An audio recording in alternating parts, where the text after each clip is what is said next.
সকালবেলার নাস্তায় গরম ভাতের সাথে মূলা শাক অসম্ভব ভালো লাগে। তো আজকে রান্না করতেছি মূলা শাক। তো এখানে কাঁচামরিচ ফালিয়ে তারপর হচ্ছে পেঁয়াজ রসুন কুচি স্বাদমতো লবণ সব কিছু একসাথে রেডি করে নিয়েছি। প্যানের মধ্যে পরিমাণ মতো তেল দিয়ে দিলাম। এখন হচ্ছে লাল লাল করে হচ্ছে পেঁয়াজ রসুনটাকে ভেজে নেব, তারপর হচ্ছে শাকটা দেবো। তো শাকটার পানিটা আমি কিছুটা ফেলে দিয়েছি। একটু কষলে তাহলে তেঁতোটা একটু কম লাগে, অনেক সময় মূলা শাক তেঁতো তেঁতো লাগে। তো ভাজা হয়ে গেছে, এ পর্যায়ে হচ্ছে এখানে শাকটা দিয়ে দিলাম। এখন শুধু উল্টে পাল্টে রান্না করে নেওয়ার পালা। তো খুব বেশি সময় লাগে না শাকটা হতে, অল্প সময় হয়ে যায়। তো এখন কিন্তু শাকসবজিও প্রচুর পরিমাণে পাওয়া যায়। নিজেরাও খাবেন, বাচ্চাদেরকেও আইনা খাওয়াবেন। প্রতিদিন সকালবেলা গরম ভাতের সাথে কিছু না কিছু শাক রাখার চেষ্টা করবেন, যে কোনো ধরনের শাক।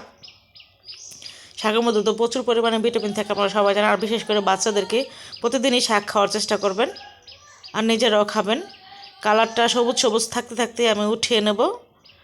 অনেকটা সময় জাল করার কোনো প্রয়োজনই নেই, কারণ শাক হতে বেশি সময় লাগে না। মাশাআল্লাহ, দেখেন কালারটা কতটা সুন্দর হয়েছে। উঠাতে উঠাতে আরও একটুনি কালারটা একটু নষ্ট হয়ে গেছে। তো গরম ভাতের সাথে অনেক ভালো লাগছে।